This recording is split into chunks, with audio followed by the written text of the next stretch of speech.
معزز حاضرین، اللہ رب العالمین کے راستے میں مال کو خرچ کرنا ایک ہے صدقہ، اور ایک جو اللہ رب العالمین نے متعین کیا ہے زکوٰۃ، یہ فرض ہے۔ زکوٰۃ کی ادائیگی نہ کرنے پر انتہائی سخت وعید قرآن میں اللہ نے بیان فرمائی اور احادیث میں کہ اللہ رب العالمین اس مال کو اس کے اوپر لاد دے گا۔ اور اللہ کے رسول صلی اللہ علیہ وسلم نے ارشاد فرمایا، دیکھو اللہ کے راستے میں زکوٰۃ کی ادائیگی کرو، ایسا نہ ہو کہ تمہارے اوپر کوئی زکوٰۃ فرض ہو اور تم اس کو ادا نہ کرو اور وہی مال تم پر لاد دیا جائے۔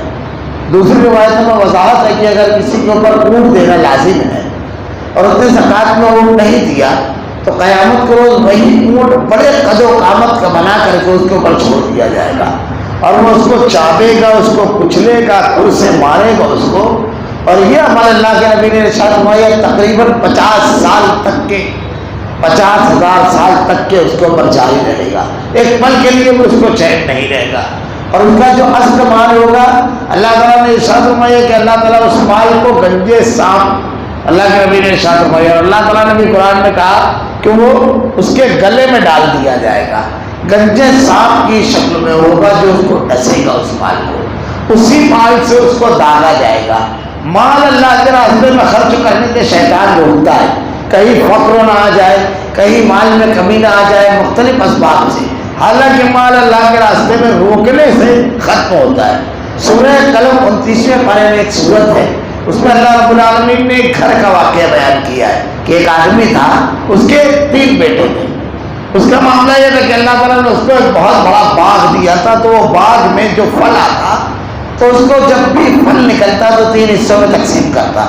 ایک حصہ وہ اپنے گھر کے لیے ضروریات کے لیے رکھ لیتا، ایک حصہ پھل میں جو باغ میں اخراجات آئیں گے اس کے لیے، اور ایک حصہ اپنے قریبی رشتہ دار اور غربا اور مساکین میں تقسیم کر دیا کرتا تھا۔ تو جب اس کے یہاں پھل کی کاشت ہوتی تو سارے غربا اور مساکین اور ضرورت مند آ جاتے، کیونکہ ان کو معلوم تھا کہ یہ اس کے معمول میں اور وہ ان کو بنا بھی لیتا۔ اس کی جب وفات ہوئی تو اس کے بچوں نے آپس میں مشورہ کیا، اور 30ویں پارے اللہ تعالیٰ نے اس واقعے کو بیان کیا ہے۔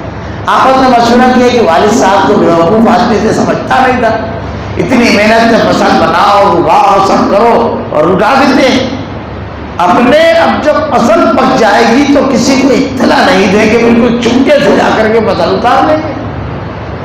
اب جب فصل اتارنے کا وقت ہوا تو یہ لوگ رات میں نکلے اندھیرے میں۔ قرآن میں اللہ نے بیان کیا ہے کہ آہستہ آہستہ، یعنی دبی زبان میں گفتگو کر رہے تھے، دھیرے دھیرے مشورے کے طور پر۔ اور جب وہاں پر پہنچے تو اللہ تعالیٰ نے وہاں ایک اولا بھیج دیا، پورا باغ جل کر کے خاک ہو گیا۔ وہاں پہنچے جب تو وہاں پہنچ کر کے لوگ دیکھتے ہیں تو کہتے ہیں کہ یہ ہمارا باغ ہے، سرسبز شاداب پنوں سے لدے ہوئے درختوں کو چھوڑ کر تو کل ہم گئے تھے، مگر جب اطراف کی نشانیاں دیکھی تو کہا نہیں، چونکہ ہماری یہ تو ہمارا ہی باغ ہے۔ پھر اس کے بعد ایک نے کہا کہ میں پہلے ہی کہتا تھا، اب اللہ سے توبہ اور استغفار کرو، اللہ سے معافی مانگو۔ اللہ تعالیٰ نے باغ والوں کا واقعہ بیان کیا تاکہ اس سے آدمی عبرت اور نصیحت حاصل کرے۔ کبھی کبھی آدمی یہ سوچتا ہے کہ ان کا حصہ جو ہم دے رہے ہیں اپنے مال میں سے دے رہے ہیں، حالانکہ اللہ رب العالمین اس غریب اور مستحق ضرورت مند کا جو حصہ ہے آپ کے مال میں بڑھا دیتا ہے۔ اگر آپ کے مال میں وہ بڑھا دیا، آپ کی خوش قسمتی کہ آپ کو صدقے کا اجر ملنے لگا، زکوٰۃ کا اجر ملنے لگا، ورنہ اللہ رزاق نے تو اس کا رزق رکھا ہے، وہ تو اس کا بھی رزق رکھا ہے، اس پرندے کا بھی جو اڑنے کے لیے جس کے پاس ابھی پر نہیں ہے، اس رزاق نے تو اس کی بھی باتیں دماغ میں یہ بات ڈالی کہ وہ چونچ چبا کر کے اس تک کے پہنچاتی ہے، تو اس نے تو اس کا رزق رکھا ہے، مجھے رزق بھی ملے گا، لیکن ہم محروم ہو جائیں گے۔ مال سے محبت کی بنیاد پر اگر آدمی اللہ کے راستے میں خرچ نہیں کرتا ہے تو پچھلے امتوں میں کچھ واقعات بڑے عبرتناک ہوئے۔ 3 لوگ بنی اسرائیل میں تھے، ایک آدمی تھا کوڑھی، ایک تھا گنجا، اور ایک جو تھا نابینا۔ یہ بخاری وغیرہ میں، بخاری مسلم دونوں میں یہ روایتیں موجود ہیں۔ اللہ رب العالمین نے آزمائش کے لیے ایک فرشتہ بھیجا، وہ فرشتہ سب سے پہلے کوڑی کے پاس گیا، جا کر کے پوچھا کیا چاہتا ہے؟ تو کوڑی کہتا ہے کہ میرا مرض ختم ہو جائے، جلد بالکل برابر ہو جائے، میں یہ چاہتا ہوں۔ اس نے اس پر دم کیا، اللہ کے حکم سے اس کو شفا ہو گئی۔ اس نے اس کے بعد فرشتے نے پوچھا تجھ کو کون سا مال محبوب ہو؟ اس نے کہا اونٹ۔ ایک حاملہ اونٹنی دے دی اس کوڑی کو۔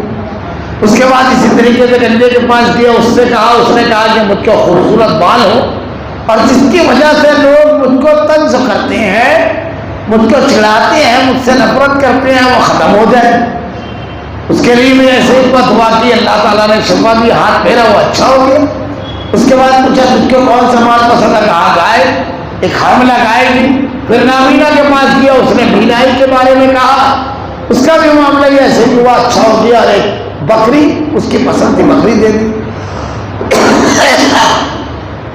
کچھ دن گزرے، اللہ نے اتنی برکت تھی ان کے مالوں میں کہ اونٹنی والے کے پاس ایک باقاعدہ جنگل ان کا بن گیا، گائے والے کے پاس گائے اور بچھڑوں کا پورا ایک وادی بن گئی، اور بکری والے کا بھی ایسا معاملہ ہوا۔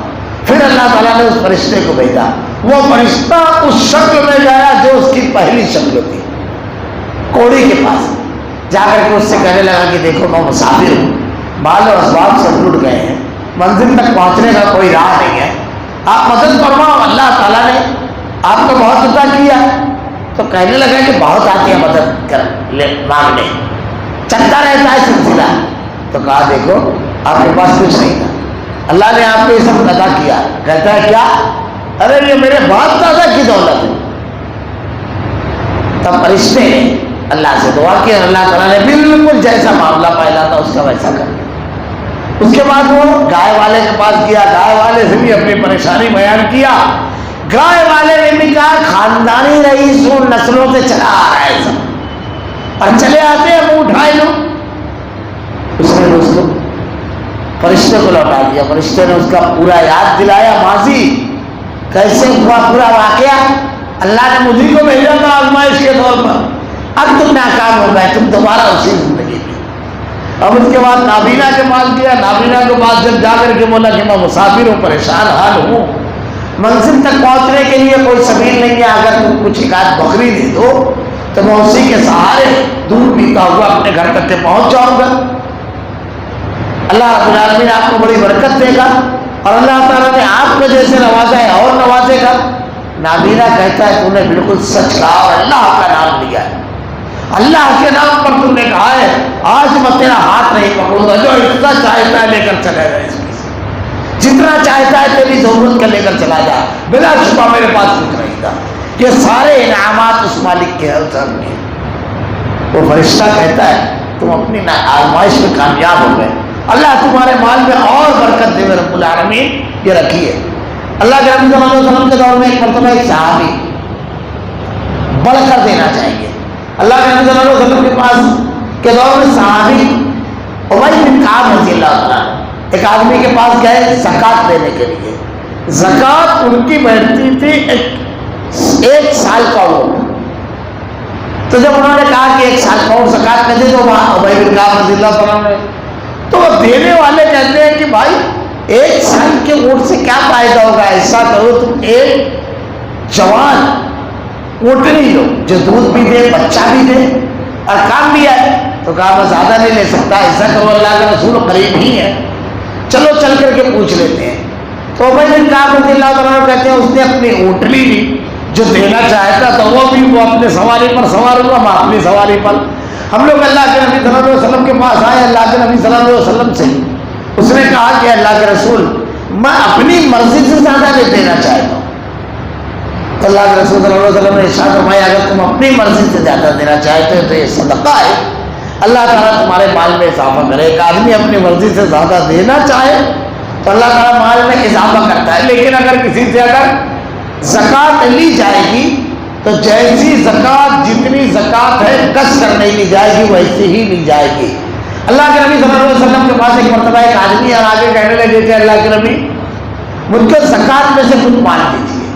اللہ کے رسول صلی اللہ علیہ وسلم نے ارشاد فرمایا سنو، زکوٰۃ کے معاملے میں اللہ نے اپنے نبی کو بھی اختیار نہیں دیا ہے، اللہ نے طے کر دیا ہے کس کو زکات دینا ہے. 8 مصارف ہیں. انما الصدقات للفقراء فقیر والمساکین مسکین وابن السبیل والسائلین وفی الرقاب والغارمین وفی سبیل اللہ. اللہ کے راستے میں لڑنے والا مجاہد، ایسا غلام جس نے آزادی کا معاہدہ اپنے مالک سے کیا، مقروض جو جس پر قرض ہو، وہ طالب قلب یعنی کوئی آدمی کا معاملہ اسلام کی طرف نرم ہے، قابل ہے، آپ اس کو زکات دیجئے تاکہ وہ اسلام قبول کر لے، وہ اسلام کی طرف آ جائے.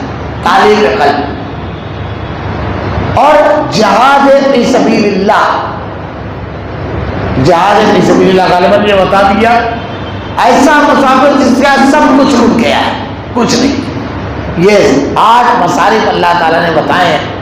اللہ کے نبی صلی اللہ علیہ وسلم نے بہت پیارا جواب دیا. آپ نے ارشاد فرمایا اس میں کوئی اختیار انسان کو نہیں ہے، نبی کو بھی نہیں دیا. آپ اس 8 مصارف میں بیٹھ جاتے ہو، آپ لے سکتے ہو.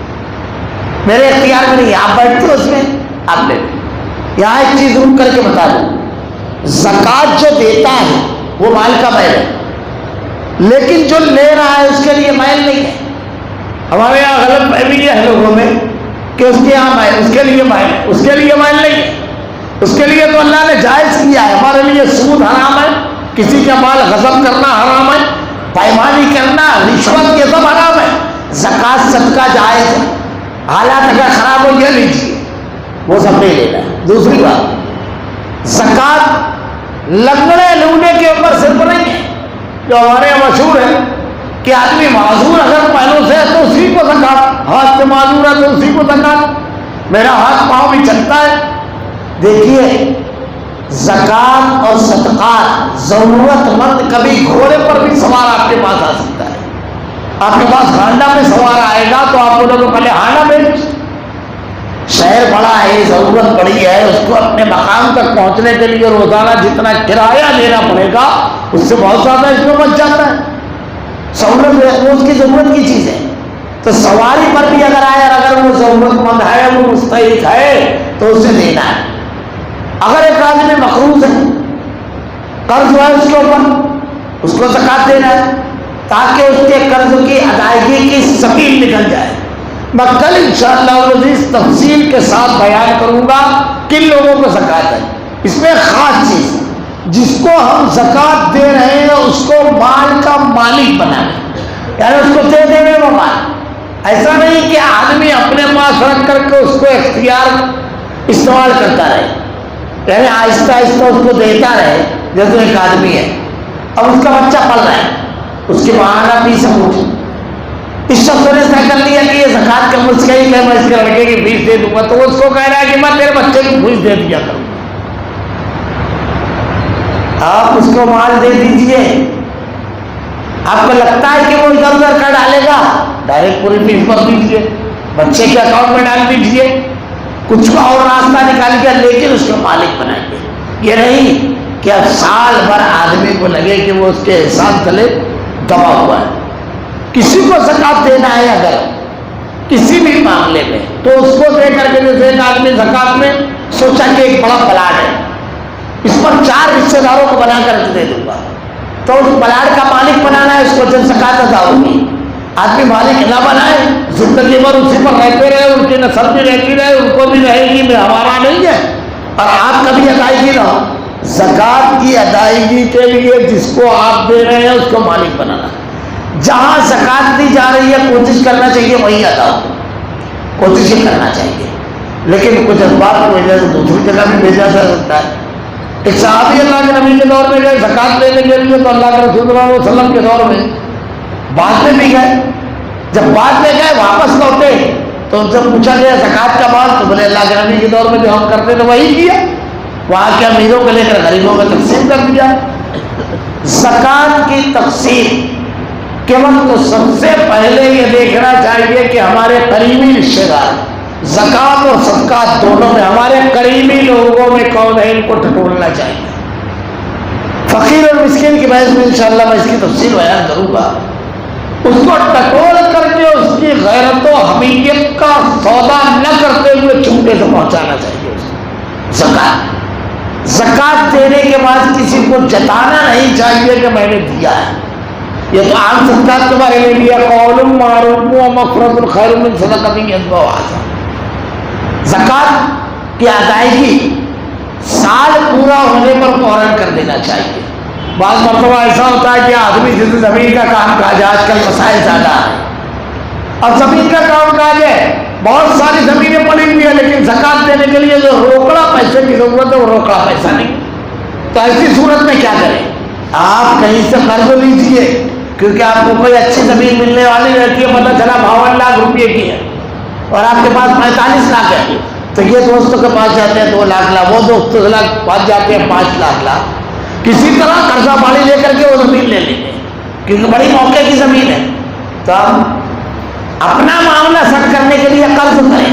شادی بھی آئے تو ادھر ادھر سے آدمی قرض کر لیتا ہے، تہوار ہے تو قرض کر لیتا ہے، اللہ کا حق جب ادا کرنے کی وجہ ہے تو مجبوری نہیں، اگر نہیں ہے تو آپ بھی وہ زمین بیچ دیں گے۔ ایسے ہی زیورات زیادہ ہے، قرض کیا زکوٰۃ کی ادائیگی میں تکلیف اس کو کم کر لیں گے، لیکن اللہ کے راستے میں زکوٰۃ وقت پر سال پورا ہونے پر پہلی فرصت میں کوشش کرنا چاہیے کہ زکوٰۃ کی ادائیگی کر دی جائے۔ بعض لوگ ایک غلطی اور بھی کرتے ہیں، میں یہاں بتا کر کے اپنی بات سمیٹ دوں گا۔ زکوٰۃ نکلتی ہے جب ان کی تو سالانہ زکوٰۃ بہت بڑا اماؤنٹ رہتا ہے۔